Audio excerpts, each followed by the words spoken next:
বুধের পর বৃহস্পতিবার ফের উত্তাল বিধানসভা। বিজেপি বিধায়কদের সঙ্গে কুণাল শোভনদেবের বচসা। গতকালের ঘটনা কলঙ্কজনক মন্তব্য করেন অধ্যক্ষ রথীন্দ্র বসু। চেয়ার ছেড়ে স্পিকারের দিকে এগিয়ে গেলেন বেড়েঘাটার বিধায়ক। গতকালের ঘটনা সমালোচনা করেন অধ্যক্ষ।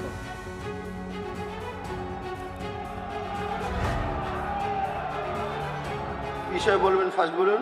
বিষয়টা হলো যে গতকালের বিষয়ে কোনো রকম আলোচনা হবে না, যা হওয়ার হয়ে গেছে। কেন স্যার? নো, বিধানসভা ইতিহাসে এরকম ঘটনা খুব কম ঘটেছে। সেই কলঙ্কজনক অধ্যায় আর রিপিট করবেন না। এরকম ঘটনা কখন? আমি আপনাকে 3 বার বলেছি যে বসুন। আপনি হ্যাঁ কলঙ্কজনক।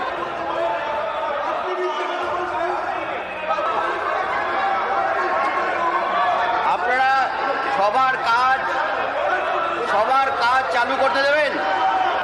শোভনবাবু বসুন, আমাকে সবার কাজ পরিচালনা করতে দিন। আবার ইয়ে হচ্ছে, আপনি সবার কাজ পরিচালনা করতে দিন। আমি আপনার এই বিষয়ে আর আমি আপনাকে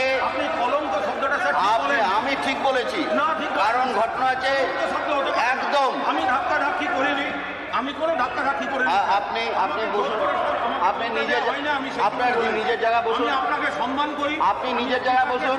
সম্মান করলে পরে আমি আপনাকে বলছি, আপনি শুনছেন না? শুনছি তো। তাহলে বসুন গিয়ে। কলঙ্ক বললেন, আপনি ওখানে বসুন গিয়ে। আপনি কলঙ্কটা স্যার প্রত্যাহার করেন। আমি বলছি আপনি বসুন। না, আপনাকে কলঙ্ক করি। Thank you. আপনি বসুন, আপনি প্লিজ বসুন। কালকের বিষয় নিয়ে কোনো আলোচনা হবে না। নিজেই নিজের কার্যালয় ভাঙলেন তৃণমূল কাউন্সিলর। জলপাইগুড়ি পুরসভার 14 নম্বর ওয়ার্ডের ঘটনা। নাগরিক পরিষেবার নামে পুরসভার জমি দখল করে ওয়ার্ড অফিস তৈরি করা হয়েছিল বলে অভিযোগ। জলপাইগুড়ি সদর মহকুমা শাসকের কাছে লিখিত অভিযোগ দেয়। স্থানীয়দের একাংশের অভিযোগ পাওয়ার পর ঘুরে চড়ে বসে প্রশাসন। নোটিশ পাওয়ার পর বৃহস্পতিবার নিজে দাঁড়িয়ে থেকে পার্টি অফিস ভাঙলেন তৃণমূল কাউন্সিলর সন্দীপ ঘোষ।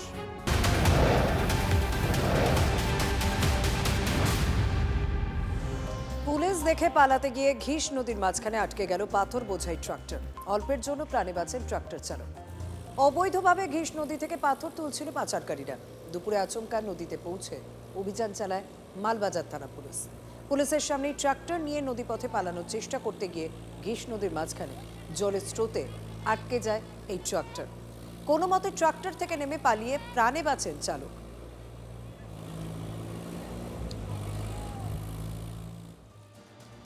জলের তোড়ে দামোদর নদে ভেসে গেল সেতু। ঝাড়খণ্ডে টানা বৃষ্টির জেরে দামোদরে বেড়েছে জলস্তর। বুধবার প্রবল স্রোতে ভেসে যায় আসানসোল এবং বাঁকুড়ার শালতোড়া ব্লক সংযোগকারী কেশরকুড়ি ও ঈশ্বরডা ঘাটের 2টি সেতু।